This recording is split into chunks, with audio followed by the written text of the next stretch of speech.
শুরু করি, তাহলে ক্লাস শেষ করতে পারবো না। প্রশিক্ষককে ফোন করছিল আমাকে। জি স্যার, কল দিছিল। কি জন্য করছিল? আমি তো পরে কল ব্যাক করতে ব্যস্ত ছিলাম, পরে হয়ে গেছে। সিটির ব্যাপারে কথা বলার জন্য আজকে স্যার পরে বলতেছি।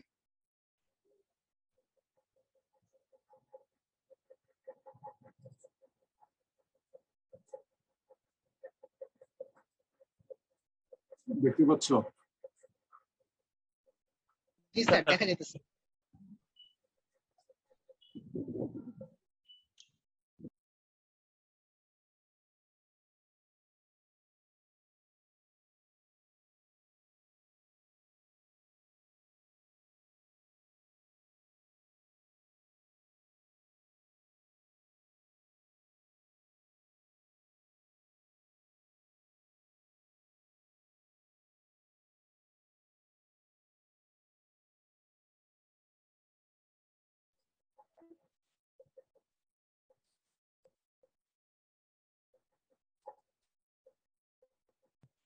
সবাই দেখতে পাচ্ছ?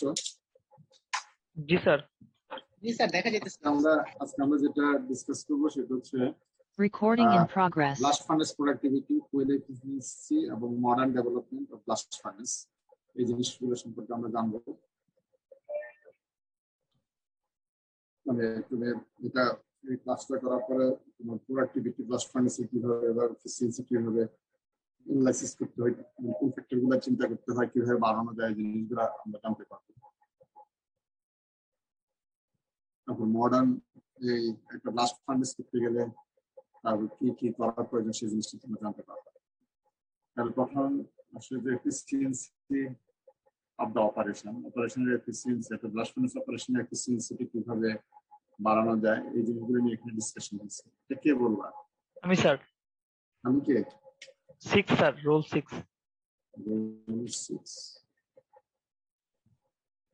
তোমরা যারা বলনি তাদের থেকে বললে ভালো। রুল 6 মনে এর আগে বলনি খুব একটা, নাকি?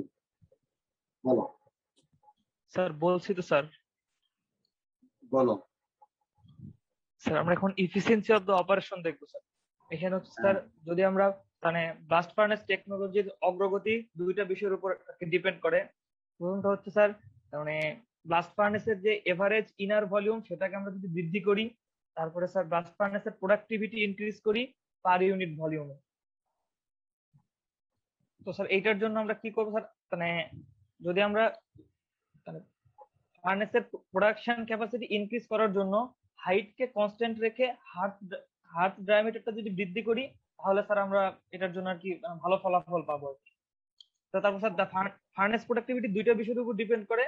একটা হচ্ছে রেট অফ প্রোডাকশন, যেটা হচ্ছে per ton hot metal per day divided by working volume of furnace. তো এটা বললে R is equal to P গুণ ডাব্লিউভি। ডাব্লিউভি দ্বারা ওয়ার্কিং ভলিউম বোঝায়, আর হচ্ছে পি দ্বারা প্রোডাক্টিভিটি, আর আর দ্বারা হচ্ছে রেট অফ প্রোডাকশন। তো স্যার যদি আমরা হিস্টোরিটা দেখি, সেখানে লিখছে যে 1960, 1980 এবং মানে এখন বর্তমানে productivity per ton per metre cube per day তে আসলে দিন দিন বাড়তেছে, এইটা এখানে দেখানো হয়েছে। আর স্যার যদি আমরা আদার ইন্ডেক্স গুলো, ফার্নেস পারফরম্যান্স আদার ইন্ডেক্স গুলো দেখি, সেটা হচ্ছে কোক রেট, তারপরে সিলিকন ইন হট মেটাল, তার ফার্নেস রিফ্র্যাক্টরি লাইনিং, এগুলোর উপরে ডিপেন্ড করে। হ্যাঁ, মানে এখানে যেটা তোমাদেরকে বোঝানোর চেষ্টা করলো যে তুমি যদি প্রোডাক্টিভিটি বাড়াতে চাও কি করতে হবে। প্রোডাক্টিভিটি তোমার ওই যে ফার্নেসের ভলিউম বাড়াইতে হবে, ইনার ভলিউমটা, তাহলে তোমার প্রোডাক্টিভিটি বেড়ে যাবে। এইটা একটা। আরেকটা যেটা আসলো যে এখানে যে প্রোডাক্টিভিটি হিস্ট্রিতে দেখো 1960 যে এটা কত ছিল 1, এখন প্রায় 3 টাইমস এটা বাড়লো, তাই না? আর যেটা বলা হচ্ছে যে তুমি পারফরমেন্স অর্থাৎ এফিসিয়েন্সি এগুলো চিন্তা করতে গেলে কোক রেট কি পরিমাণে কোক কনজাম্পশন হচ্ছে, তারপর হট মেটালের সিলিকন কন্টেন্ট, অর্থাৎ কোক রেটটা সিলিকন ফার্নেস সেক্রেটারি। এখন কোক রেট বেশি হবে না কম হবে ফার্নেস এফিসিয়েন্সি বাড়ানোর জন্য? কম হবে। হ্যাঁ, কম লাগবে। সিলিকন বেশি হবে না কম হবে? কম হবে। কম হবে কম থাকতে হবে। রিফ্লেক্টর লাইন দেখতে বুঝতে পারছি তো, রিফ্লেক্টর লাইন বাড়াতে হবে। এই জিনিসগুলো তোমার ফার্নেস এফিসিয়েন্সির একটা ইন্ডেক্সিং ফ্যাক্টর, এই জিনিসগুলো তোমার আসবে। হ্যাঁ, তারপরে এরপরে বলো। স্যার যদি আমরা এখন দেখি fundamental of blast furnace productivity, তো sir producing more metal from, sir যদি আমরা তার মানে ব্লাস্ট ফার্নেসে অনেক বেশি মেটাল প্রডিউস করতে চাই তাহলে আমাদের নিজের মানে স্টেপ গুলো ফলো করতে হবে। যেমন হচ্ছে স্যার র মেটেরিয়ালকে চার্জ বেশি করতে হবে, তারপরে টুয়ারের মধ্যে দিয়ে এয়ার বেশি ব্লো করতে হবে, তারপরে হট মেটাল আর স্ল্যাগকে ট্যাপিং করতে হবে বেশি। তারপরে স্যার হচ্ছে টপ গ্যাসকে আমরা হচ্ছে টপ গ্যাসের যে মানে আমাদের হ্যান্ডলিং করি সেটাকে বাড়াইতে হবে। তারপর হচ্ছে maintain stable operation in furnace in terms of control. মানে আমরা যে মানে গ্যাসের ওভারফ্লো, তারপর হচ্ছে যে আমরা যে স্মুথ বার্ডেন অপারেশন করি, এগুলোর মাধ্যমে এগুলো কন্ট্রোল করার মাধ্যমে আমাদের ফার্নেসের স্টেবল অপারেশনটাকে আমরা মেনটেন করতে পারবো। তারপরে স্যার হচ্ছে বলছে স্ট্যাক, বোস এবং হার্টের লাইনের যেই লাইনিংটা আছে সেটাকে আমরা কন্ট্রোল করতে হবে, এটা বলছে আর কি। এটা তো এগুলা খুব আমরা এর আগেও বলে আসছি প্রায় সময়। এখানে একটু পয়েন্ট পয়েন্ট দেওয়া আছে যে তুমি যদি ফার্নেসের প্রোডাক্টিভিটি বাড়াতে পারো তাহলে এই জিনিসগুলা তোমার করতে হবে। এরপরে আরেকটা জিনিস বলা হচ্ছে যে এটা আমি এখানে অ্যাড করিনি, তোমাদের ইয়েতে স্লাইডে নাই, তোমাদের লেকচার মিটিংয়ে তোমরা পাবা যে 1950 থেকে এখন পর্যন্ত যে মেজর ডেভেলপমেন্ট, এটা আগেও ডিসকাস করছিলাম যে ব্লাস্ট ফার্নেসে, সেটা হচ্ছে যে বেটার কোয়ালিটি কোক এবং বলা হচ্ছে যে ইউজ করা এবং সাইজ গুলা ক্লোজ রাখা, মানে একদম ফাইন থেকে কোর্সের যে রেঞ্জটা এটাকে ন্যারো করে ফেলা, তারপর ক্লোজার সাইজের কোক ইউজ করা, তারপর তোমার টুয়ারসি অক্সিলারি ফুয়েল ইনজেক্ট করা, আর টুয়ারসি কিভাবে ইনজেক্ট করে আমরা এই স্লাইডের শেষের দিকে জানতে পারবো। তারপর লার্জার ফার্নেস ভলিউম, এটা তো আমরা দিলই। তারপর হায়ার ব্লাস্ট ফার্নেস, এটা তো তোমার থাকে। তারপর অক্সিজেন এনরিচমেন্ট, এগুলো তোমরা দেখবা বইতে আছে, এই টাইটেলেই এই সেকশনে আছে ফান্ডামেন্টাল ব্লাস্ট ফার্নেস প্রোডাক্টিভিটি। তারপর টপ প্রেসার হাই রাখা, তারপর তোমার হচ্ছে বার্ডেন ডিস্ট্রিবিউশনটা গরম রাখা। এরপরে যেটা আসতেছে যে কম্পিউটার এডেড প্রসেস কন্ট্রোল, তুমি যদি কম্পিউটার এডেড প্রসেস কন্ট্রোল করতে পারো, অটো করতে পারো, তখন প্রোডাক্টিভিটি বাড়বে। তারপর অনলাইন প্রসেস সিমুলেশন, এই প্রসেস সিমুলেশনের মাধ্যমে যদি এটা তুমি আরো করো তখন দেখা যাবে বেটার এফিসিয়েন্সি তুমি অ্যাচিভ করতে পারবে, আর প্রোডাক্টিভিটি তখন বেড়ে যাবে। এরপরে বলো দ্য কনসেপ্ট অফ প্রোডাক্টিভিটিটা বলো। কনসেপ্ট অফ প্রোডাক্টিভিটিটা স্যার তার মানে এরকম, the rate of iron production হচ্ছে R is equal to Q by CR. কিউটা হচ্ছে কোক কনজাম্পশন পার ডে তে, আর সিআরটা হচ্ছে পার কেজি টনে হট মেটালের কোক কনজাম্পশন রেট। তো সবসময় তো আমরা মানে কোক হচ্ছে আমাদের এখনকার দিনের একমাত্র ফুয়েল না ব্লাস্ট ফার্নেসের জন্য, তো এর জন্য আর কি আমরা ডেফিনিশনটাকে একটু চেঞ্জ করছি। সেটা হচ্ছে মানে টোটাল যে গ্যাস ভলিউম, টোটাল যে গ্যাসটাকে আমরা মানে ব্লো করতেছি সেটা হচ্ছে through the furnace divided by specific gas volume, যেটা হচ্ছে আমাদের দরকার হট মেটাল পার টনের জন্য। তো এভাবে আমরা চেঞ্জ করছি। তো এই জন্য আমরা প্রোডাক্টিভিটিটাকে আমরা এভাবে আবার ইনক্রিজ করতে পারি যে যদি আমরা specific volume of gas per ton hot মেটালে লোয়ার করতে পারি, যদি গ্যাস যে ব্লোটা করবো সেটাকে যদি আমরা ইনক্রিজ করতে পারি। হ্যাঁ, মানে লোয়ারিং যে যেটা হচ্ছে দ্য প্রোডাক্টিভিটি, তুমি আবার এই ফিচার গুলো lowering the specific volume of gas required per ton of metal, মানে পার টন মেটালে তুমি যদি গ্যাস রিকোয়ারমেন্টটা কমায় দিতে পারো এবং increasing the rate of gas flowing, তুমি যদি গ্যাস ফ্লোয়িংটা বাড়িয়ে দিতে পারো, গ্যাস ফ্লোয়িং বাড়ার মানে হচ্ছে যে তোমার রিডাকশন রেটটা বেড়ে যাওয়া, তাই না? শুনতে পাচ্ছ আমার কথা? জি স্যার। হ্যাঁ, তো এটা আর একটা হচ্ছে যে রিকোয়ারমেন্টটা যদি কমায় দিতে পারো তাহলে তোমার দেখা যাবে যে প্রোডাক্টিভিটি বেড়ে যাচ্ছে। জি স্যার, বেড়ে যাবে। এরপরে বলো sir gas specific gas volume requirement, sir এখানে হচ্ছে স্যার মানে হিট লস ওয়াল এবং টপ গ্যাসের মাধ্যমে এটা মিনিমাইজ করতে হবে। তারপরে ডিগ্রি অফ রিডাকশনটা অপটিমাম করতে হবে, এবং হায়ার ব্লাস্ট ফার্নেস টেম্পারেচার এবং greater oxygen enrichment of the blast, কিছুক্ষণ আগে আপনি বললেন স্যার। মানে তোমার স্পেসিফিক গ্যাস ভলিউম রিকোয়ারমেন্টটা তোমার যদি কমাইতে হয় তাহলে এই জিনিসগুলো করতে হবে, হিট লসটা কমা দিতে হবে। তারপর হচ্ছে যে degree of optimum degree of direct reduction, অর্থাৎ ডিরেক্ট রিডাকশনটা তোমরা জানো যে এন্ডোথার্মিক, তাই না? জি স্যার। রেডিয়েশনটা কি এন্ডোথার্মিক ছিল না? এন্ডোথার্মিক হলে তো যদি তোমার হিটটা যদি অ্যাবজর্ব করে ফেলে অনেক বেশি হিট দিতে হবে স্যার আবার। রিকোয়ারমেন্ট বেড়ে যাবে, তার মানে তোমার গ্যাস ভলিউম বেশি লাগবে, তাই না? Higher blast temperature and greater oxygen enrichment in the blast in the blast. তুমি যদি ব্লাস্টের টেম্পারেচার যদি বাড়াও অথবা এটার সাথে অক্সিজেন যদি তুমি যদি কিছু বাড়িয়ে দাও, অক্সিজেন যে এক্সট্রা অক্সিজেন যদি দিতে পারো, যেখানে নর্মালি এয়ারে অক্সিজেন যেটা আছে সেটা কত পার্সেন্ট, প্রায় 8% হিসেবে দিলে 23%, তুমি যদি সেখানে যদি এটাকে 30% করে ফেলো, হ্যাঁ 30% করে ফেলো, তখন দেখা যাবে যে তোমার যে গ্যাস ভলিউম রিকোয়ারমেন্টটা কমে যাচ্ছে। এরপরে বলো স্যার গ্যাস ফ্লো থ্রু আমরা যে গ্যাস ফ্লো করবো ফার্নেসের মধ্যে সেটা এখানে বলছে স্যার। তো এখানে বলছে যে লাম্প উড এবং কোকের যে অপটিমাম সাইজ যদি আমরা মেনটেন করতে পারি তাহলে আমাদের যে ইউনিফর্ম গ্যাস ফ্লো মেনটেন হবে, যার ফলে আমাদের প্রোডাক্টিভিটি ইনক্রিজ করবে। এটা আমাদের গ্রাফের মাধ্যমে দেখানো হয়েছে। লেফট সাইডে গ্রাফে দেখানো হচ্ছে পার্টিকেল ডায়ামিটারের সাথে রিলেটিভ রেজিস্ট্যান্স অফ ফ্লো, মানে ফ্লোর যে রেজিস্ট্যান্স সেটাকে দেখানো হয়েছে। যদি পার্টিকেল ডায়ামিটার খুব কম থাকে তাহলে ফ্লো রেজিস্ট্যান্স, হিট, মাস সবই বেশি থাকবে বাট প্রোডাক্টিভিটি কম থাকবে। বাট আস্তে আস্তে দেখা যাচ্ছে যে পার্টিকেল ডায়ামিটার বাড়ার সাথে সাথে একটা পর্যায়ে হিট এন্ড মাস, হিট তারপর হচ্ছে মাস, ফ্লো রেজিস্ট্যান্স গুলো একটু ফ্ল্যাট হয়ে যাচ্ছে এবং এইখানে প্রোডাক্টিভিটিটা সবচেয়ে হাই। দেন তারপরে পার্টিকেল ডায়ামিটার যদি আরো বেশি বাড়ানো হয়, গ্রাফে দেখা যাচ্ছে 7 এর উপরে চলে যায়, তাহলে আর কি ফ্লো রেজিস্ট্যান্স গুলো খুব বেশি ফ্ল্যাকচুয়েট করে না বাট প্রোডাক্টিভিটিটা কমে যায়। এটা হচ্ছে বাম পাশের গ্রাফে। আর ডান পাশের গ্রাফে দেখানো হচ্ছে স্যার যে typical gas profile in blast furnace. আমরা যদি এখানে দেখানো হচ্ছে গ্রাফটা গ্যাস প্রেসারের সাথে হাইট অ্যাবভ দ্য টুয়ার, যদি আমরা টুয়ারের উপরের যে হাইটটা বাড়াইতে থাকি তাহলে আমাদের গ্যাসের প্রেসার কম থাকবে, যত হাইট কমাবো তত তার সেখানে গ্যাসের প্রেসার বেশি থাকবে। এটা বোঝানো হচ্ছে। হ্যাঁ, এখানে যেটা বোঝা যাচ্ছে যে রিলেটিভ রেজিস্ট্যান্স টু ফ্লো, অর্থাৎ রেজিস্ট্যান্স বাড়তে থাকবে।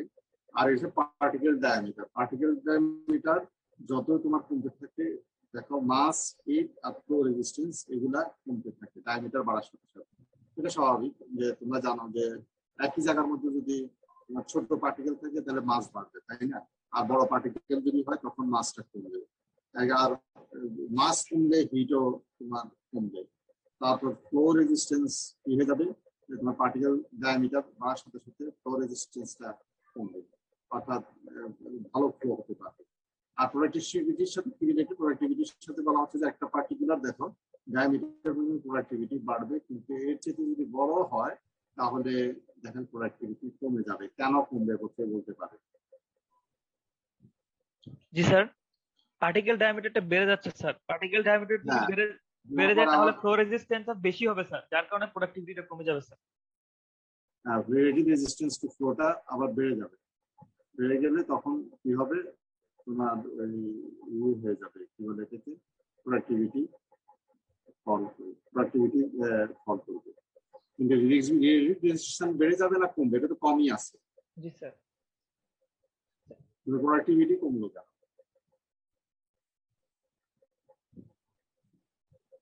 এটা কারণ হচ্ছে যে যখন পারমিয়াবিলিটি খুব বেশি হয়ে যাবে তখন গ্যাস ফ্লোটা বেড়ে যাবে, অর্থাৎ এখানে তোমার গ্যাস প্রেশারটা কম হয়ে যাবে। তোমার দেখা যাবে যে তোমার ইনকমপ্লিট রিডাকশন, কমপ্লিট রিডাকশন না হয়ে গ্যাস চলে যাবে। কথা কি বুঝছো? কথা বুঝছো কিনা? স্যার আরেকবার একটু বলবেন। মানে এখানে যখন সাইজ গুলো বড় হবে তখন কি হবে, ফ্লো রেজিস্ট্যান্স কমে যাচ্ছে না? ফ্লো রেজিস্ট্যান্স কমা মানে কি, তোমার পারমিয়াবিলিটি বেড়ে যাওয়া, অর্থাৎ গ্যাপ অনেক বেশি থাকবে। এই গ্যাপে তোমার গ্যাস গুলো দ্রুত পাস করে চলে যাবে, অর্থাৎ রিয়েকশন যেটা হবে ওখানে কিছুক্ষণ সময় তো থাকতে হবে। গ্যাসটার প্রেশার যত বেশি হবে বাধা, এই যে জন্য অপটিমাম একটা রেজিস্ট্যান্স থাকতে হবে। এই জন্য প্রোডাক্টিভিটি মানে এখানে হচ্ছে যে কম, অর্থাৎ এখানে গ্যাস কম যেতে পারতেছে, এখানে বাড়তেছে, এখানে বেশি যাচ্ছে, এখানে আরো বেশি কি হচ্ছে, তোমার গ্যাস যাচ্ছে। কথা কি বুঝছো? তো গ্যাসের তো তোমার একটা রিয়েকশন হওয়ার জন্য একটা সময় তো তোমার দিতে হবে, ওখানে থাকতে হবে ব্লাস্টের মধ্যে। তার আগে যদি গ্যাসটা ফ্লো বেশি হওয়ার কারণে চলে যায় তখন প্রোডাক্টিভিটিটা ফল করবে। এরপরে ডান পাশের ছবি যেটা, এটা আমি একটু বলি, এটা একটু যেটা কমপ্লেক্স একটু দেখো। এটা হচ্ছে প্রেশার ডিফারেন্সটা বোঝানো হয়েছে এখানে। তুমি যদি দেখো যে প্রেশার ফার্নেসের মধ্যে গ্যাসের প্রেশার কোথায় বেশি থাকে, বলা হচ্ছে যে এটা হাইটের সাথে দেখানো হচ্ছে। এই যে এই জোনটা, এটা হচ্ছে যে তোমার কোহেসিভ জোন থেকে এটাকে গ্রেনুলার জোন বলা হয়। গ্রেনুলার কেন? এখানে তোমার যে র মেটেরিয়ালস থাকে এবং ইয়ে থাকে, কোক থাকে, সেগুলো আনবার্ন থাকে, এগুলা ওই যে অবস্থা থাকে সেই অবস্থা, যে অবস্থা দিয়েছে সেই অবস্থায় থাকে। এই জায়গাটাতে দেখো হাইটের সাথে সাথে এই গ্যাস প্রেশার ডিফারেন্স দেখাচ্ছে 0.027। হ্যাঁ, আর তুমি যদি এখানে দেখো যে টয়ার্সের উপর থেকে তোমার এই কোহেসিভ জোন পর্যন্ত। আচ্ছা, এই লাইন যেটা টানছে এটা তোমরা খুব ভালোভাবে দেখো, এই দুটো লাইন, এই দুটোর মাঝামাঝি যে জায়গাটা, এটাকে কোহেসিভ জোন বলা হয়। এটা কিন্তু পরে আমাদের আরো আসবে, এটা মনে রাখো। আর এটা তো ডেড ম্যান জোন, এটা ছিল কোকের জন্য। তোমাদের কি খেয়াল করতেছে আগে যে বলা হয়েছিল? জি স্যার। তার মানে এটা হচ্ছে কোহেসিভ জোন। এটা কি, এই যে লেয়ারটা কি কোহেসিভ জোন। এখন তুমি টয়ার্স থেকে দেখো কোহেসিভ জোনের কাছাকাছি পর্যন্ত এই হাইটে তোমার গ্যাস প্রেশার হচ্ছে 0.06, ভাইরাস গ্রেনুলার জোন ছিল 0.027। তার থেকে এখানে গ্যাস প্রেশার বেশি। আর যদি তুমি দেখো কোহেসিভ জোনটা, এই জায়গাটা কোহেসিভ জোন এখান থেকে শুরু হয়েছে এখানে শেষ হয়েছে, এবং এখানে দেখো গ্যাস প্রেশার হচ্ছে 0.065, সরি এখানে হচ্ছে 0.065, এখানে একটু বেশি। কিন্তু এই কোহেসিভ জোন যেটা ভিতরে, এখানে যেটা বলা হচ্ছে গ্যাস প্রেশারটা দেখো 0.13, দেখছো? তার মানে এই কোহেসিভ জোনের ভিতরে এই জোনটার মধ্যে তোমার এই জোনটা যেটা এই লেয়ারের মধ্যে, এই জায়গাটার মধ্যে তোমার গ্যাস প্রেশার সবচেয়ে বেশি। হ্যাঁ, তারপর হচ্ছে যে তোমার এই জোনটাতে তার চেয়ে কম, এবং এই জোনে সবচেয়ে কম। তার মানে তুমি এদিকে তাকালে যেটা দেখতে পাবা যে এই গ্যাস প্রেশারটা হাইটের সাথে সাথে এইভাবে তোমার এই বাড়ছে। মানে কি চেঞ্জ বুঝাইতেছে? চেঞ্জ বুঝাচ্ছে এখানে। তার মানে এখানে তার আলোতে সবচেয়ে কোহেসিভ জোনে তোমার গ্যাস প্রেশারটা বেশি থাকবে। কেন থাকবে সেটা আমরা পরের স্লাইডে দেখব, পরের স্লাইডগুলোতে আসবে। এখন এটা আরেকজন বলো, ফার্নেস ইরেগুলারিটিস আরেকজন বলো, কে বলবেন? এটা তো সহজ, এটা আমরা আগেও পড়েছি, ফার্নেস ইরেগুলারিটি পড়েছি। কে বলবে এটা? আগে বলো না?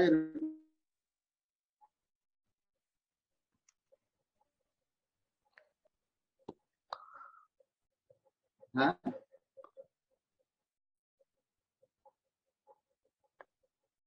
আগে বলো নি। 17 বলো। জি স্যার।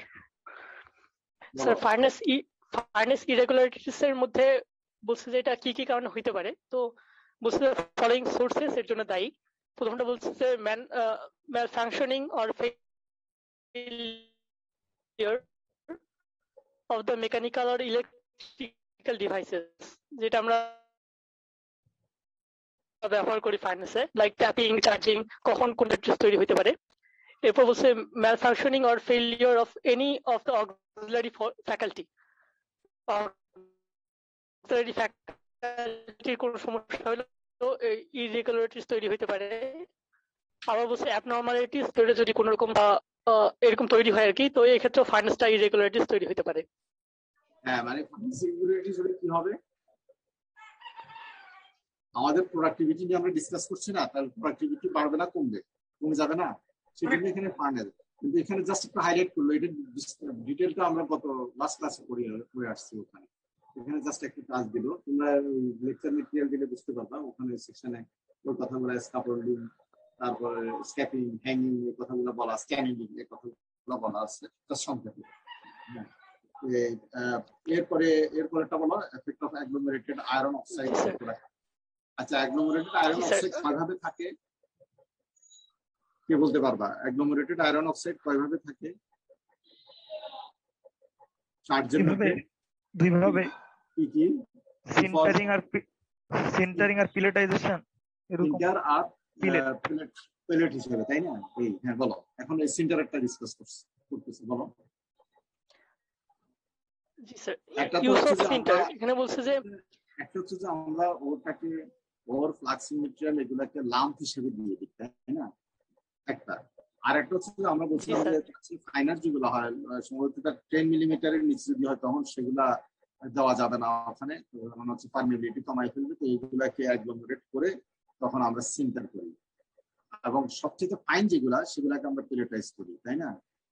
এখন এই সিন্টার এর এফেক্টটা কি প্রোডাক্টিভিটির উপর, এখন এই জিনিসগুলা দেখাচ্ছে। পরের স্লাইডে দেখা যাচ্ছে তোমার এটাকে পেলেটের এফেক্ট কি হবে প্রোডাক্টিভিটির উপর, বলো। 17 বলো। ইউজ অফ সিন্টার এখানে বলা হয়েছে increase, G sir, increasing percentage of Sinter in the burden, অর্থাৎ বার্ডেনের মধ্যে যদি সিন্টারের পার্সেন্টেজটা বাড়াই, এবং এটা রেঞ্জ বলছে 20 থেকে 30%, এটা থেকে হচ্ছে 60 থেকে 70% যদি হয়, তাহলে একটা বেনিফিশিয়াল ফাইন্যান্স অপারেশন আমরা পাবো এখান থেকে। আর দ্বিতীয় পয়েন্টে বলছে in the range of 20 to 70% Sinter, অর্থাৎ 20 থেকে 70% সিন্টার যদি থাকে, তাহলে প্রতি 1% বৃদ্ধির সাথে সাথে hot metal output increases by 0.35% and reduces the coke rate 0.3%, অর্থাৎ 1% সিন্টার বৃদ্ধি করলে আমাদের হট মেটাল আউটপুটটা বাড়তেছে এবং কোক কনজাম্পশন রেটটাও হচ্ছে তার মানে কমতেছে। তোমার প্রোডাক্টিভিটি, তাই না? তার মানে কি তোমার প্রোডাক্টিভিটি আমাদের একটা প্রোডাক্টিভিটি বা ফার্নেস এফিসিয়েন্সির একটা ডিটারমিনিং ফ্যাক্টর ছিল। তারপর মেটাল আউটপুট, অর্থাৎ মেটাল কি পরিমাণে প্রডিউস হচ্ছে সেটা একটা ফ্যাক্টর ছিল। এখন তো বেড়ে যাচ্ছে, তাই না? হ্যাঁ, তার মানে তুমি যদি সিন্টার ইউজ করো, এই কথা দিয়ে এখানে বোঝানো সিন্টার ইউজ করো, তোমার হট মেটাল প্রোডাকশনটা বেড়ে যাবে এবং কোক রেট কনজাম্পশনটা কমে যাবে। হ্যাঁ, বলো। এরপর বলছে pellets, use of pellets in the burden. এখানে বলছে যে pellets gives rise to improved permeability in the granular zone in comparison lump iron of sinter, অর্থাৎ পিলেট যদি ব্যবহার করি তাহলে পারমিয়াবিলিটিটা বৃদ্ধি পাবে মানে গ্রানুলার জোনের মধ্যে। এটা first point. Second, lump iron এবং সিন্টার যদি ইউজ করো, তার এর পরিবর্তে তুমি পেলেটটা ইউজ করো, তার মানে পারমিয়াবিলিটি খুব বাড়বে ভালো ওদের তুলনায়, এটা বলতেছে। হ্যাঁ, কত পার্সেন্ট করে দেখো। জি sir, G sir, 15 to 25% pellets are used in many furnaces along with sinter and lump, অর্থাৎ সিন্টার এন্ড লাম্পের পাশাপাশি আমরা 15 থেকে 25% পিলেট ব্যবহার করি বিভিন্ন ফার্নেসে। কিন্তু এই জন্য কি যেহেতু পারমিয়াবিলিটি বাড়ায়, অ্যাডভান্টেজ পাওয়া যাচ্ছে, তাহলে তো আমরা ইচ্ছা মতো ব্যবহার করতে পারবো না, তাই না? এটা লিমিট করতে হবে। আমি বেশি কেন করতে পারবো না সেটা বলো, এখানে বলা আছে 3টে পয়েন্টে। জি স্যার, পরে বলা হয়েছে যে আমরা হায়ার পার্সেন্টেজ অফ পিলেটস আমরা অ্যাভয়েড করি। এর কারণ হচ্ছে যে প্রথমত এটার কস্ট অনেক বেশি, হাই কস্ট। এরপর হচ্ছে tendency of pellets to swell when gas pressure is developed in the pores during reduction,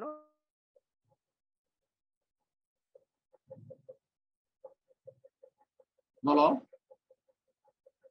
অর্থাৎ স্যার পিলেটস এর মধ্যে যে পোরগুলো থাকে এটা টেন্ডেন্সি দেখায় flux পিলেটস owing to an even higher swelling tendency, অর্থাৎ এই যে স্যার এর মধ্যে প্রসারিত হওয়ার একটা টেন্ডেন্সি থাকে, এই জন্য এটা স্যার ফ্লাক্স প্রডিউস করতে খুব কঠিন হয়েছে আমাদের জন্য। পেলেটস এর সোয়েলিং টেন্ডেন্সিটা বেশি থাকে। তো এখন তুমি যদি বেশি পরিমাণে ইউজ করো, সোয়েলিং যদি হয়, তাহলে আলটিমেটলি পারমিয়াবিলিটি কিন্তু কমে যাবে। কিন্তু একটা সার্টেন সোয়েলিং হবে, কিন্তু এই সোয়েলিংটা দেখা যাবে যে পারমিয়াবিলিটি বাড়াবে না, এটা আর ওইভাবে বাড়াবে না। এইসব কারণে তুমি এই পেলেটটা ধরো বেশি পরিমাণে ইউজ করতে পারো না। এরপরে রিডিউসিবিলিটিটা পড়ো, ফিগারে কি বোঝাচ্ছে? স্যার রিডিউসিবিলিটিতে এখানে প্রথমে বাম দিকে যে কার্ভটা আছে ওটাতে বলা হচ্ছে reduction of various ores and sinter in hydrogen 800 degree Celsius. উপরে আছে ডিগ্রি অফ রিডাকশন। এখানে দেখানো হয়েছে যে ওরের মধ্যে কম্পোজিশন গুলা বিভিন্ন কম্পোজিশনের যদি আমরা ওর নেই তাহলে কোনটা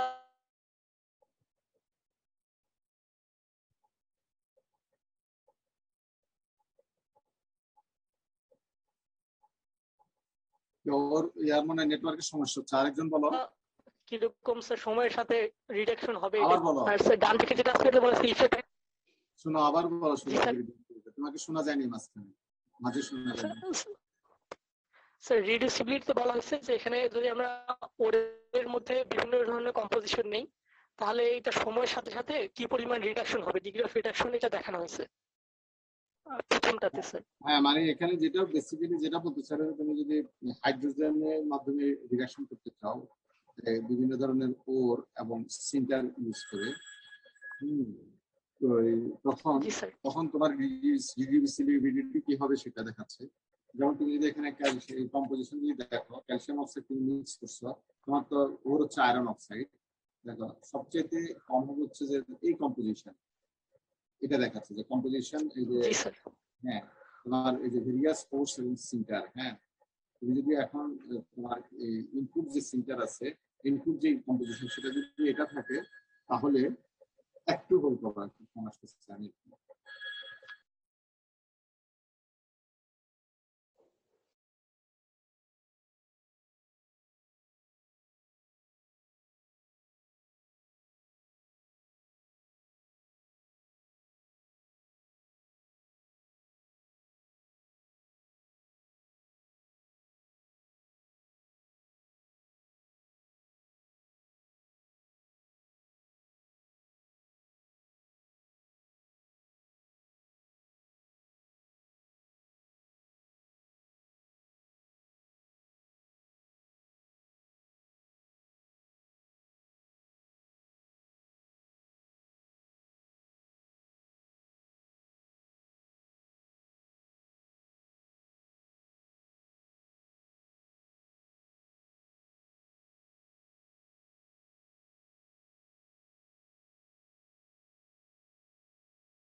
হ্যাঁ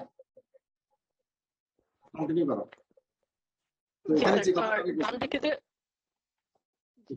আমি বলছিলাম সেটা হচ্ছে যে তোমার এই যে এখানে এই ওরের সাথে দেখো কম্পোজিশন ছিল, ক্যালসিয়াম অক্সাইড এবং আয়রন অক্সাইড যখন এই ফর্ম থাকবে তখন তার রিডাকশন রেটটা বেশি হবে, ডিগ্রি অফ রিডাকশনটা বেশি হবে, হ্যাঁ এই কথাটাই বলতে চাচ্ছি। এখানে বলো রিডিউসিবিলিটি লাইন কি আছে এটা বলো পাশের। জি স্যার। জি স্যার, এখানে লাইন যদি আমরা অ্যাড করি বা লাইন কি পরিমাণে অ্যাড করব, তার উপর রিডিউসিবিলিটি কিভাবে চেঞ্জ হবে এটা সময় সাপেক্ষে এটা দেখানো হয়েছে আর কি। তো এখানে প্রথমে সবার নিচে যে লাইনটা আছে এখানে বসে কোনো লাইন যদি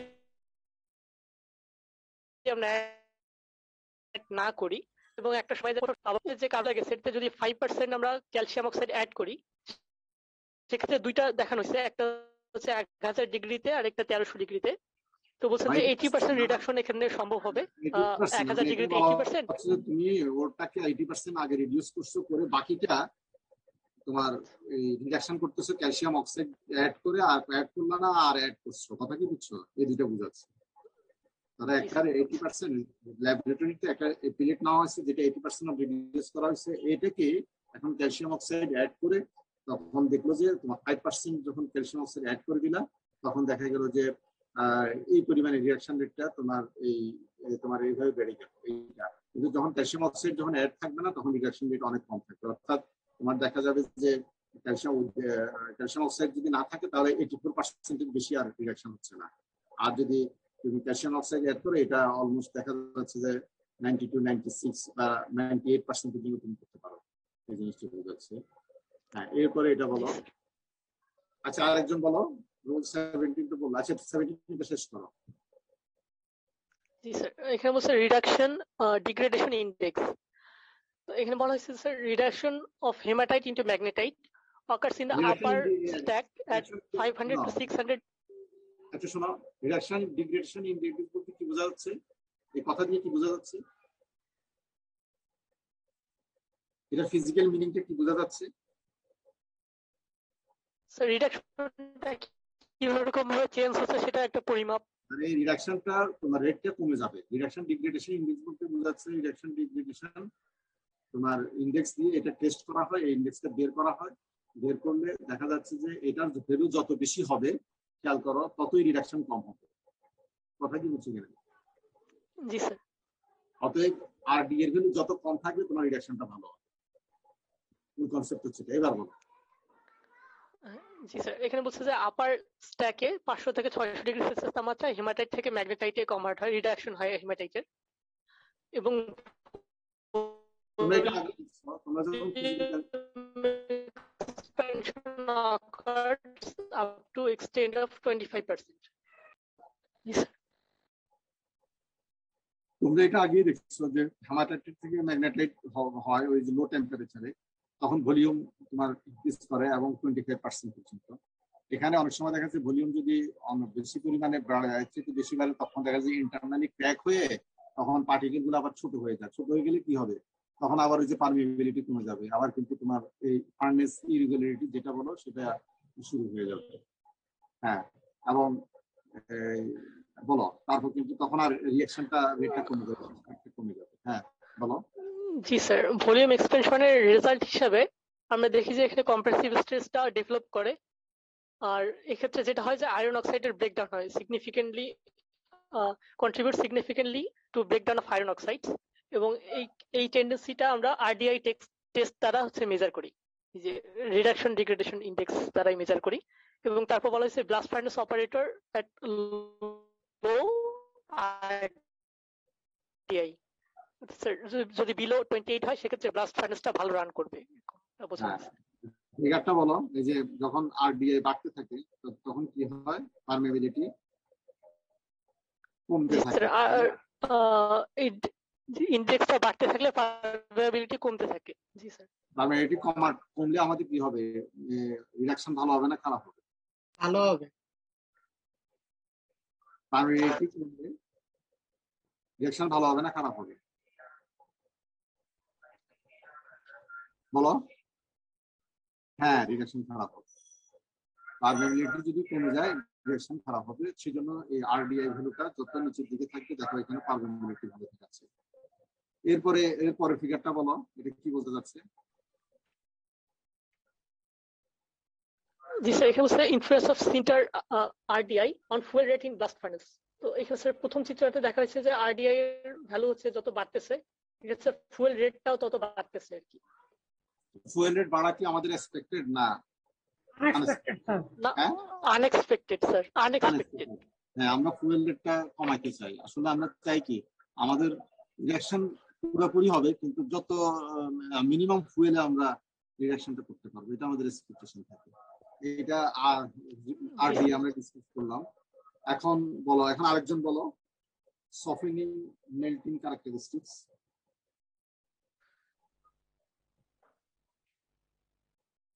কি বলবে?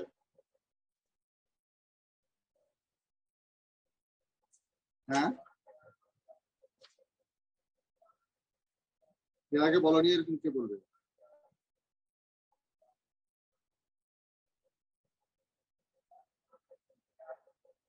$34, $35 আসো, 40 আসো নাকি? 40 রোল 40 40%, sir. 40%, 41 41 আছে?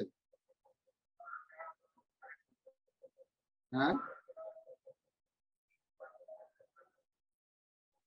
কৌশিক 41 আছে? প্রেজেন্ট আছে তো। রেসপন্স করছে না কেন? 16 ওর 16 জি 16 স্যার। আছে, ও আচ্ছা স্যার। ওরা কথা বলছে না কেন? নেটওয়ার্কের সমস্যা? জি স্যার, হইতে পারে এরকমই, নেটওয়ার্ক আজকে একটু ঝামেলা করতেছে। 16 এর আগে কত ডাকলাম? 16 আগে কত ডাকলাম? 40 স্যার, 40। 24। আচ্ছা, আমি নোটে রাখলাম এদের ব্যাপারে। এখন কে পারবা? ওপেন।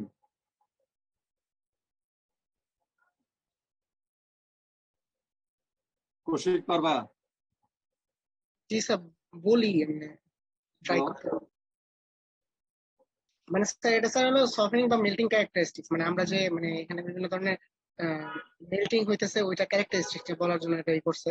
আহ, এটার জন্য প্রপার গ্যাস ফ্লো লাগবে, আর টেম্পারেচার যে আচ্ছা, সফটেনিং, শোনো আমি শুরুতে বলি, সফটেনিং এন্ড মেল্টিং ক্যারেক্টারিস্টিক্স বলতে বোঝাচ্ছে যেটা, সেটা হচ্ছে সফটেনিং টেম্পারেচার এবং মেল্টিং টেম্পারেচার। এই দুটো মিলে হচ্ছে কোহেসিভ জোন হয়। আমি যদি আগে ফিগারে যাই, তোমাদেরকে বলছি যে একটু মনে রাখো এই যে এই জায়গাটা, এখানে এই যে উপরের লাইনটা দেখতেছো না? জি স্যার। দেখতেছো কিনা? উপরের লাইনটাকে এখানে হচ্ছে সফটেনিং শুরু হয়, আর লাস্টে যে নিচের লাইনটা যেটা আছে না, এখানে মেল্টিং। কথা কি বুঝছো কিনা? তার মানে এই এটা ডেপথ হচ্ছে যে টেম্পারেচারের দিক থেকে টিএম মাইনাস টিএস। কথা কি বুঝছো কথাটা? এই কোহেসিভ জোনের মধ্যে আর কি স্যারই হয় সফটেনিং হ্যাঁ, মেল্টিং। তাহলে টিএম টিএম টিএম মানে কি, মেল্টিং টেম্পারেচার এবং সফটেনিং টেম্পারেচারের ভিতরে যত গ্যাপ থাকবে এই জোনটা তত কি হবে? বড় হবে, বড় হবে। বড় হবে আর কি। আর এই টিএস এবং টিএম যত ক্লোজ হবে তাহলে এটা কত থিন হবে।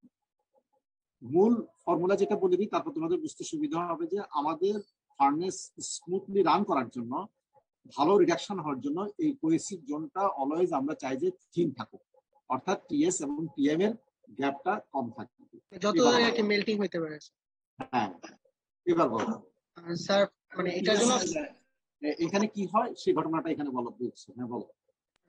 স্যার এখানে আর কি প্রপার গ্যাস ফ্লোটা প্রপার হওয়া লাগবে, আর সফটেনিং টেম্পারেচার যেটা আছে এটা যতটা হাই সম্ভব হওয়া পসিবল এটা ভালো। তাহলে কারণ মানে তাহলে মানে খুব মানে কম টেম্পারেচারের মধ্যে এটা হয়ে যাবে, মানে বেশি টেম্পারেচারে ওটা যে তার মানে মেল্টিং টেম্পারেচার কাছাকাছি হবে আর কি।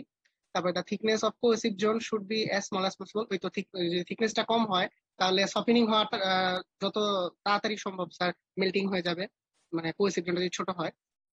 এখানে স্যার একটা ফ্লো শিটের মতো, ফ্লো চার্টের মতো বলছে। প্রথমে আনরিডিউস ম্যাটেরিয়াল থাকে, পরে ওটা থেকে আস্তে আস্তে রিডিউস হতে থাকে ম্যাটেরিয়াল গুলা। পরে যখন নাকি ওই সফটেনিং যেখানে শুরু হয় ওখানে যখন পৌঁছায়, ওই টেম্পারেচারে পৌঁছায় টেম্পারেচার জন্য, তখন এখানে সফটেনিং শুরু হয়। দেন যখন নাকি স্যার আস্তে আস্তে মেলটাও শুরু করে, তখন বেড পরিস্থিতিতে ওই মেল গুলা জমা হতে থাকে। তারপরে স্যার ওই মেল গুলো আস্তে আস্তে পরে স্যার নিচে পড়তে থাকে ড্রপ আকারে, ওটাই বুঝাইছে। আর sequence of events during softening and melting, মানে ওই যে এই সিকোয়েন্স আকারে কি হয়। কোহেসিভ জোনে কি সিকোয়েন্সে তোমার এটা ধরো সফটেনিং থেকে মেল্টিং হচ্ছে, এই জিনিসটা এখানে দেখানো। হ্যাঁ, পাশের টেবিলটা একটা ইন্টারেস্টিং, এটা বলো পাশের টেবিলটা। পাশের টেবিলে আর কি স্যার ওই সফটেনিং মেল্টিং ক্যারেক্টারিস্টিক্স এর জন্য বার্ডেনের ম্যাটেরিয়াল গুলা কি এইটা হবে ওটা কি বলছে। অ্যাসিড প্যালেট যদি স্যার থাকে তাহলে হলো স্যার 48.2% স্যার ইনডিরেক্ট রিডাকশন হয়। আর এটা সফটেনিং টেম্পারেচার হলো স্যার 1215°C, মেল্টিং টেম্পারেচার হলো 1467°C। মানে তারপরে স্যার হলো মানে ডিফারেন্সটা কি, মানে কোহেসিভ জন্য টেম্পারেচার জোনটা হলো স্যার 252°, আর রেসিডুয়াল ম্যাটেরিয়াল। সবচেয়ে বেশি। জি স্যার, হ্যাঁ সব থেকে বেশি। মানে এটা খারাপ, আমাদের এটা ডিজার্ভ না, আমাদের আরো কম, যত কম হবে তত বেশি ভালো। ডিসিজুয়াল মেটেরিয়ালটা জিরো, অর্থাৎ এখানে সব কি হয়ে যাবে, রিয়াকশন হয়ে যাবে। জি স্যার। তাই না? ডিসিজুয়াল মেটেরিয়াল মানে কি, তোমার কোনো আর কিছু বাকি নেই। তারপরে স্যার যখন নাকি হ্যামার্সলে লাম্প আয়রন ওর থাকবে, তাহলে সেখানে টিএম মাইনাস টিএসটা বলো ডিরেক্ট কত, 141, তাই না? জি স্যার, ওটার জন্য হলো 141°C হ্যামার্সলে। একই জিনিস ঘটলো, কি ঘটলো? Residual material 0%। জি স্যার। মানে কি, এর নিচে আর আসতেছে না, ওইখানে পুরোপুরি মেল্ট হয়ে যাচ্ছে, তাই না? জি স্যার। এরপরে দেখো পরের ফার্স্ট সিন্টারের ক্ষেত্রে স্যার হলো ক্যালসিয়াম অক্সাইড আর সিলিকন ডাইঅক্সাইডের মধ্যে অনুপাতটা হলো 1.65, মানে এটা বেসিক টাইপ বলতে গেলে। দেন হলো স্যার এটার ইনডিরেক্ট রিডাকশন হলো 66.4%। এটার সফেনিং টেম্পারেচার হলো 1327, মেল্টিং টেম্পারেচার 1523, মানে এটা ডিফারেন্স হলো 196। এটা মোটামুটি লেভেলে আছে। আর এটা পুরোপুরি স্যার রেডিও। কত? জি স্যার, কত পার্সেন্ট? 23.7% স্যার, মানে পুরোপুরি হবে না আর কি, মানে রিডিউস হবে না। তারপরে স্যার পরের টার্ম হলো ক্যালসিয়াম অক্সাইড আর সিলিকন ডাইঅক্সাইডের রেশিওটা হলো 1.96, মানে এটাও বেসিক। এইটাতে স্যার 69.3% ইনডিরেক্ট রিডাকশন হবে। 1338। জি স্যার, জি স্যার। তারপরে স্যার এটা সফেনিং টেম্পারেচার হলো 1338, মেল্টিং টেম্পারেচার 1515, আর এটা ডিফারেন্স 177, এটাও ভালো। আর স্যার এইটাতে স্যার রেসিডুয়াল ম্যাটেরিয়াল দেখা যাচ্ছে যে 100%, মানে এখন আমার প্রশ্ন, তুমি সহ সবার কাছে প্রশ্ন, এখানে আমাদের কোনটা আমরা আমরা এক্সপেক্ট করবো, অর্থাৎ কোনটা আমাদের জন্য ভালো হবে? প্রথম দুইটা স্যার, অ্যাসিড পিলেট। সেকেন্ডটা বেশি ভালো হবে, কারণ ওইটার কোএসিভ জোনটা স্যার অনেক ছোট। আচ্ছা, আমি আনসারটা বলে দিই, তোমাদের আনসারটা হয়নি। সবচেয়ে ভালো হচ্ছে যে শেষেরটা। কেন, কে বলতে পারবে?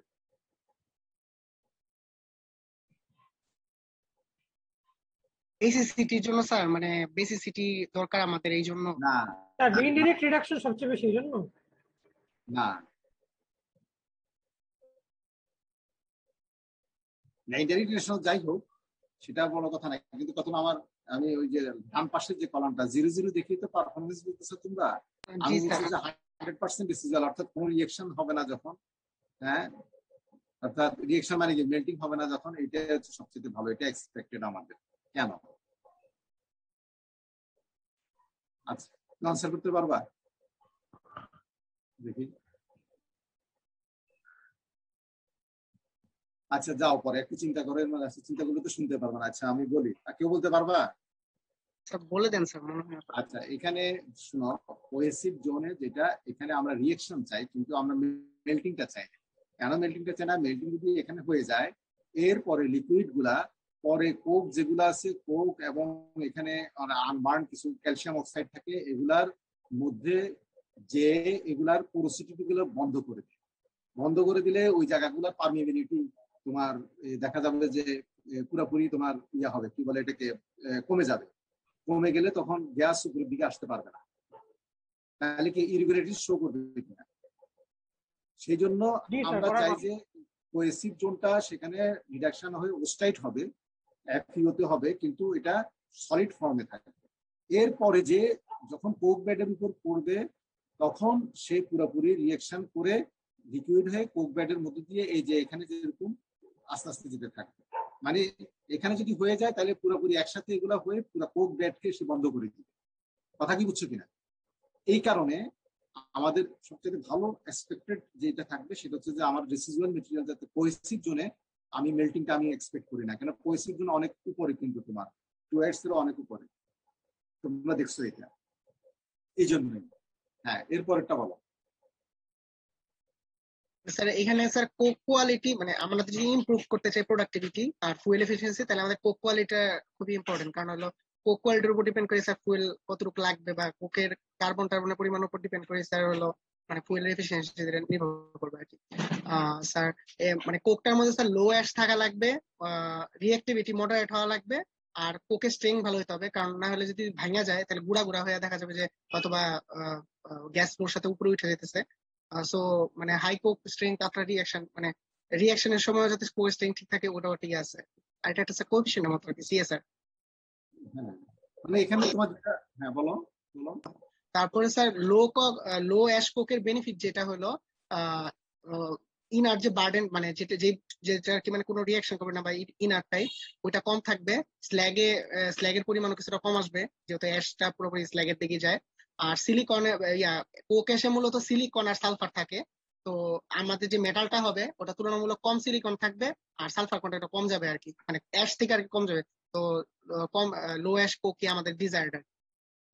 তার মানে এখানে এই স্লাইড দিয়ে কি বোঝা যাচ্ছে, ফিগার গুলো একই জিনিস বলতেছে, দেখবা এই যে তোমার পারমিয়াবিলিটি কিভাবে চেঞ্জ হচ্ছে, কোকের তুমি যদি আইন কোকের পার্সেন্টেজ বাড়ায় দাও, হ্যাঁ, পারমিউরিটি রেজিস্ট্যান্স অর্থাৎ পারমিউরিটি কমতেছে। ঠিক একইভাবে তোমার স্ল্যাগ মেটাল রেশিও যেটা, সেটাও তোমার কি হচ্ছে এই কমতেছে। আচ্ছা, এখানে যেটা বলা হচ্ছে যে benefit of low ash Coke, যেটা এটা বলা হচ্ছে তোমার কোক অ্যাশ যত কম হবে তোমার স্ল্যাগ তত কম হবে, তাই না? জি তো স্যার। এবং আবার অ্যাশের মধ্যে তোমরা জানো সিলিকন আছে, সালফার আছে, হট মেটাল, এগুলো কম যাবে। এবং আমরা আগেই বলছি যে এই হট মেটালের মধ্যে লো সিলিকন এবং লো সালফার গেলে এটা আমাদের প্রোডাক্টিভিটি, এফিসিয়েন্সি আমাদের বাড়িয়ে দেবে, তাই না? এখন তুমি ডান পাশে যেটা ছবি দেখতেছো, এটা কিসের ছবি বলো, এটা একটু এক্সপ্লেন করো। মানে স্যার এনে ওই মানে কোকের যে সিএসআর মানে যে high coke strength after reaction, ওইটার সাথে স্যার আর কি প্রোডাক্টিভিটির যে ইন্ডেক্সটা ওটা আর কি বুঝাইছে। মানে এটা যেটা বুঝাইছে কোক সিএসআর যত বাড়বে তত স্যার আর কি প্রোডাক্টিভিটা বাড়বে আর কি। কেন? স্যার কোক স্ট্রেংথ ভালো হইলে স্যার এটা সিএসআর যেটা বাড়বে, স্ট্রেংথ যদি ভালো হয়, খেয়াল করো, তোমার এটা খেয়াল রাখতে হবে যে তোমার ফার্নেসটা কিন্তু ফাঁকা না। এই যে নিচের যে কোক গুলো আছে এগুলোর উপর কিন্তু অনেক ওয়েট আসতেছে উপর থেকে, তাই না? এখন যদি সিএসআর যদি খারাপ হয়, তাহলে উপরের যখন এটা একটু কোকটা যখন একটু রিয়াকশন করে আর একটু সাইজে ছোট হবে, তখন তার স্ট্রেংথ যদি কম হয়, তাহলে তো তার লোড ক্যাপাসিটি কমে গেল না। উপরের বার্ডেন যেটা আছে এটা প্রেসারে দেখা যাবে সে ভেঙে যাবে, ভেঙে যেয়ে তখন আরো যখন ছোট ছোট হয়ে যাবে, তখন আলটিমেটলি পারমিবিলিটি কমে যাবে কিনা? জি স্যার। কমবে। হ্যাঁ, কমবে। তখন কি হবে, তোমার প্রোডাক্টিভিটি কমে যাবে না? এই জন্য কোক কোক আবার তুমি যে কোক, আমরা এটা দেখবো যে কোকটা যখন রিয়াকশন করে, কোকটা যদি খুব দ্রুত হাইলি রিয়েক্টিভ হয়, আমরা এটাও কিন্তু চাই না। এর আগে বলছিলাম কোথায়, কোক রিয়েক্টিভিটি খুব বেশি যদি হয়, এটা কিন্তু ফার্নেসের জন্য ভালো হয় না। কারণ কোক রিয়েক্টিভিটি বেশি মানে কি তাড়াতাড়ি সেটা, বিশেষ করে স্টেকে উপরের দিকে থেকে নিচের দিকে নামতে নামতেই তখন দেখা যায় কোকটা বার্ন হয়ে ছোট হয়ে যায়, যত নিচের দিকে ছোট হয়ে যায়। কিন্তু এক হচ্ছে যদি স্ট্রেংথ থেকেও থাকে কিন্তু সাইজ যদি ছোট হয়ে যায়, তখন দেখা যাবে যে আবার লোড নিচ্ছে না। কথা কি বুঝছো? আবার স্ট্রেংথ যদি কমই থাকে, আবার সেটা নিতেই পারবে না। তাহলে একটা হচ্ছে সাইজ ছোট হওয়ার কারণে নিতে পারবে না, আর একটা হচ্ছে যে স্ট্রেংথ কম হওয়ার কারণে নিতে পারবে না। কথা কি বুঝছো? জি স্যার। যাই হোক, এখন সেজন্য এটা প্রোডাক্টিভিটির উপর এটা তোমার ইনফ্লুয়েন্স রাখবে আর কি। তারপর বলো, sir high top pressure operation বলতে পারছি মানে গ্যাসের প্রেসারটা। আচ্ছা, তোমাদের কি পরে ক্লাস আছে 11টায়? জি স্যার, ক্লাস আছে। তাহলে আমরা এখানে শেষ করি, কারণ হচ্ছে পরে ক্লাস, এটা দুইটা স্লাইড আছে তো এখানে একটু এখানে যদি লেখা কম একটু ডিসকাস করতে হবে আর কি, ভালো জিনিস আছে এখানে। তাহলে আমরা এখানে শেষ করি। অ্যাবসেন্টি আছে স্যার একটু দেখে বলতে। Recording stopped.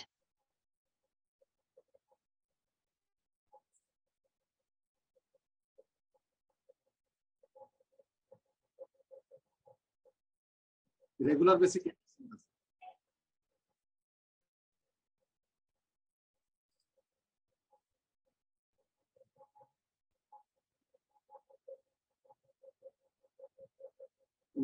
কারা আছে বলো, তুমি রেগুলার বেসিক অ্যাবসেন্ট আছে দেখো, যারা ওল্ড বেসের কারা প্রেজেন্ট আছে বলো।